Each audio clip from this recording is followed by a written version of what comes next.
Hey everyone, it's Mike, Whiskey Alpha 9 Papa India Echo, or VK4EIE, and I'm here to talk a little bit about what's in the Ham Radio Deluxe 6.7.0.357 release. Before we get started, we're going to look at what's in this release, and we can do that by going to the release notes, which is at releasenotes.hamradiodeluxe.com. And when you get here, you'll see a brief description of what the release is about. Once you get to this page, by the way, you can scroll through all the previous releases. All the content is there, going back for the last 10 years if you want to see what's in there. There have been hundreds and hundreds of changes over the course of the last 10 years. If you click on one of these, you can see the content within that, but I'm going to stick to this. Most of the changes in this release have been related to QSL labeling, starting with a couple items here that we needed to put the country in the address field. So when people printed the address label for international postage, they were able to get the country in there, so that's done. There are a couple other things where it related to bugs and labels not printing correctly. Folks wanted the antenna field added so that you can include that on the QSL label. One of the biggest problems, frankly, when you tried to create labels, it's interesting that millimeters didn't really match up to millimeters and inches didn't match up to inches, but that's been resolved. Actually, that's one of the bigger challenges with this. And we added a whole lot of additional label definitions, and I'm going to click into this one real quick because I want to demonstrate something. So there were a whole lot of international or A4 size paper that we needed to add. So you can see that in the top ones up here. Don't worry about the dimensions in here, but you can see that here's the label and a number of different labels for the Avery A4. A number of brother editions and some Dymo editions. When we drop down a little bit, we can see some of the content about the changes that have been printed. And if you actually want to see my test where we actually printed those, you can click there. There's also another item in the release notes where it says, please check all the label stock. So in here somewhere, there's one that says, please validate all the labels or test all the labels. And so in this, if you go in there, you can actually see, if I look at it, the ones that have a V at the end of it, kind of like Logbook of the World, means they've been verified or validated. If there's a V there, I printed them myself and tested them all. So if we look at the Avery ones, both the letter size and the A4, those have been tested. A number of the brother labels have been tested as well, actually almost all of them.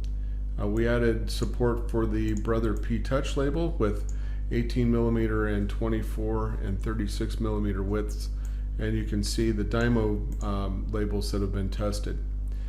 One of the things I guess I would comment here is that in my testing I found the brother printer to be significantly easier to use than the Dymo printer. That said, they're both working fine, no problems at all. I've ordered, for some of the ones that haven't been validated yet, I've ordered the label stock. The nice thing about this is we can now update the labels outside of code, so we don't have to do releases. The update is a bit similar to, and that's what this one is, create a method to update label definitions outside of code. So it's a download. When you do reset labels, it'll pull down all the latest label dimensions and label definitions, so that's good. And so I mean, you can see basically there's a whole lot of items in here related to labels. Someone requested to make it optional to put the DX call sign on the address label. Lots of label stuff, but what I can tell you is at the end of it all the label stuff works. There's a caveat that I'll get to later in the video. There were a couple items related to the rig control for the FTDX 101, and so that's in here as well. So there were some issues related to saving layouts and so on, so that's been resolved. The initial support for the Yaesu FDX10 is here.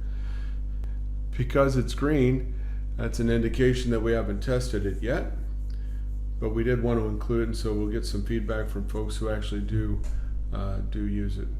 Anyway, there's a lot of stuff here, and I'm not going to do much more time on this. I just want to make sure you know how to get to the release notes. Okay, the first thing I want to cover, for those of you using the FTDX 101, either the D model or the MP model, there were some issues with saving layouts, and I want to show you what's going to happen when you do the upgrade. Now, right now you're going to see FTDX 101 MP. I'm going to close that screen, shut that down, and do the upgrade to the latest 6.7.0.357 release, and I will show you what happens when I fire that back up. Okay, I did most of the install on offline, off camera, so I could get to this point. If I click finish and it launches, I want to show you what comes up when you connect.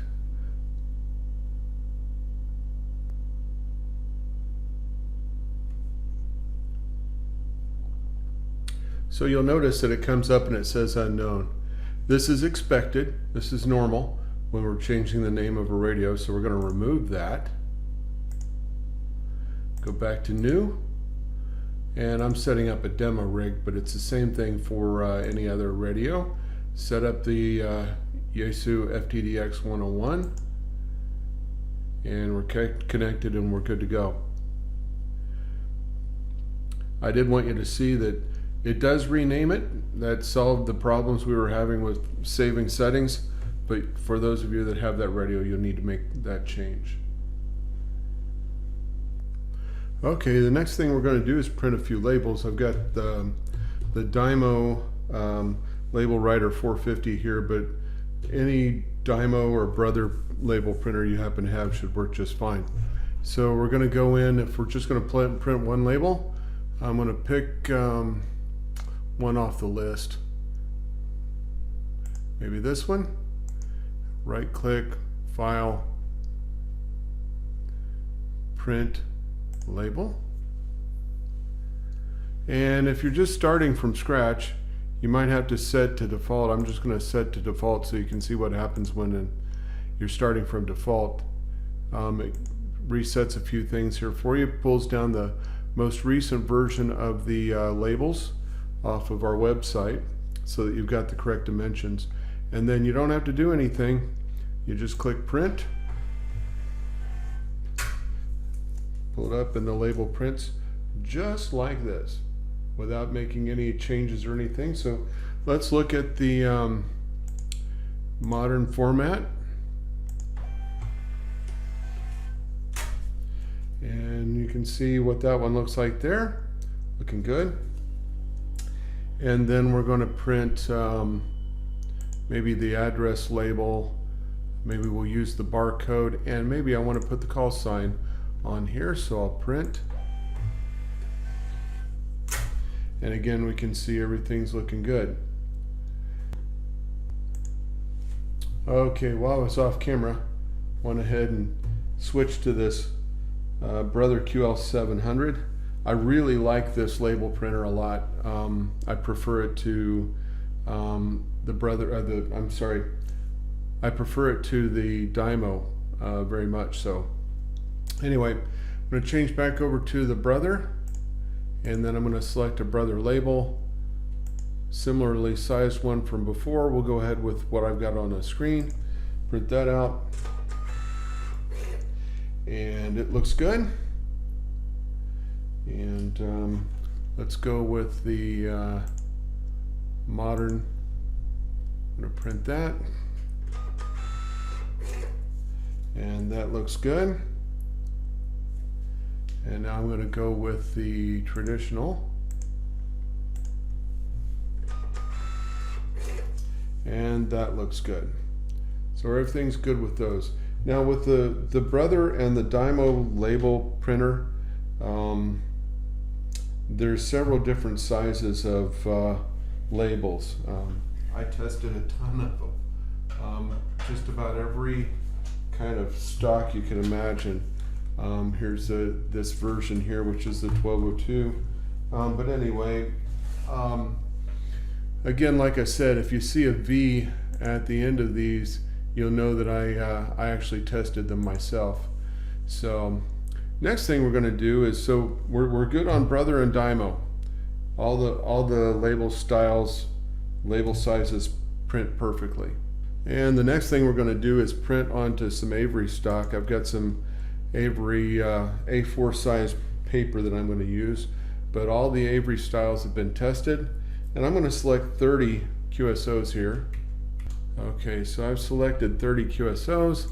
I'm going to right click, print labels, and I'm going to select my regular printer. Okay, next thing is I'm going to load up the Avery 7158 or 8158. Prints 30 labels like 30 labels like I selected. So let's go ahead and print that out and have a look at what it looks like. And I'm going to jump off camera to go grab it off the printer. I'll be right back. Okay, so I'm back from the printer, and I'm going to hold it up here. You can see it. I'm going to peel off a label, and you can see that see how the label shows up there. And if I go down even to the bottom one just to make sure that they all fit properly on the paper, you can peel it off and it looks equally as good as the first one. So everything's looking good. I'm going to, just for fun, I'm going to print another one that's got 33 labels per sheet. I'm going to select another one, another 3 there, and I'm going to select the 7157 labels, which has 33 items, and I'll send that to the printer and then go take a look at that. Okay, so we're back from the printer on that one. So here's what that looks like, and I'm just going to peel off one of the labels here and get a look at what that one looks like there. Looking good. And then just peel one off the bottom, and they all print uniformly up and down the label there, so it's looking good. So all the label types print perfectly at this point. You don't have to tinker with them. You don't have to try to adjust the margins or any of the dimensions. They work perfectly good right out of the box. I want to say a couple things about the defaults. There's a lot of conversation about the default font, and this might be a little bit, hopefully not too complicated, but in Windows there are fixed and variable width fonts. What that means is that variable width means that the amount of space that the capital letter I takes up is less than the space the letter M or Z takes up. And so when you print something, you could end up with the columns don't particularly line up. You may flow off into overlapping cells and so on. So I strongly recommend that, and there are only 2 fixed width fonts in Windows, and it's Consolus, which we've selected as the default here, and Courier New. With Consolus, hams will like this because it actually puts a strike through in the 0, but in Consolus and Courier New, the I, the capital letter I, takes up as much width as a capital letter Z or small letter A or anything like that. So it prints predictable, nice looking labels. If you want to use other types, I mean, let me just go back to the Brother as an example, and I'm going to select the Brother label that I had up a while ago. If I change the font to, let's just say, something like this, or that kind of looks terrible, so I'll go down to just about anything. You just got to be aware that see where it says UB mode over here? That happens not because of a problem within Ham Radio Deluxe, but that happens because the font that's being used is variable width. So if I go back to consolis, it fits inside the label. So strongly recommend using the defaults. Again, if I go up here to, I'm going to go to Brussels condensed again, and then maybe I want to change the font so that, you know, it just gets unwieldy. I mean, if you look, the RST is off the end of the label. So just go and set it back to defaults, and let it pick the right stuff for you. My recommendation is don't try to mess around with it, because it's just not worth the trouble. Now, submode is there for the sole purpose of helping you send QSOs for some of the modes that are, you know, that carry submode. I'll see if I can find one on my log here real quick, like FT4. So if I want to print a label for an FT4 QSO, go down here to labels, and you can see the submode is over here now. That's the way it kind of got created in the ham radio community. So you might decide, if you're printing a bunch of QSO labels for FT4 QSOs, you can put them both in. You can take the mode out if you want to, and then you just show submode FT4. Or if you want, you can, you know, add them both back in, and you can change the order of these. I'm going to move this one up, and now move it down. So that's what's going on there. You can add in things like I mentioned earlier. If you want to put the antenna in, the antenna happens to be here where it says antenna. So I'm going to put that there. Now you can see that the antenna is listed there on the QSL as you print it. Kind of happy. If you want folks to see what you were using for an antenna, you can also add your rig information, and you can change the order of these things as well. So that's pretty cool. So everything's working here pretty good. You can toggle the band band or frequency, and if you want to use month text instead of the slash format, you can do that. So all that's looking pretty good. Everything's good with labels. Again, I can't stress enough that use the defaults. It's going to save you a lot of time and effort. If you're printing labels for things that are not FT4, for example, if I'm going to print this CW label here, I don't need to have submode in there, so I'll pull the submode out, and then you can see it just shows CW mode, or back over here onto traditional, and looking good. If I click that, it's going to pop right out of the printer here, and it's going to look like that. Looking good. So yep, I'm real happy about how all this turned out. So let me talk about one more thing that was already in the release, but you may or may not be aware of it. If I go down to File, Print, Options, here you can select what you want to have done when your labels are printed.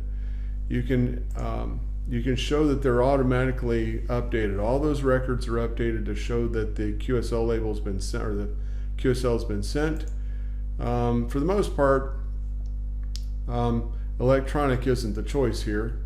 Direct might be the choice, or manager. You can just decide how you're going to do that. You can cause the sent date to be the same as the print date.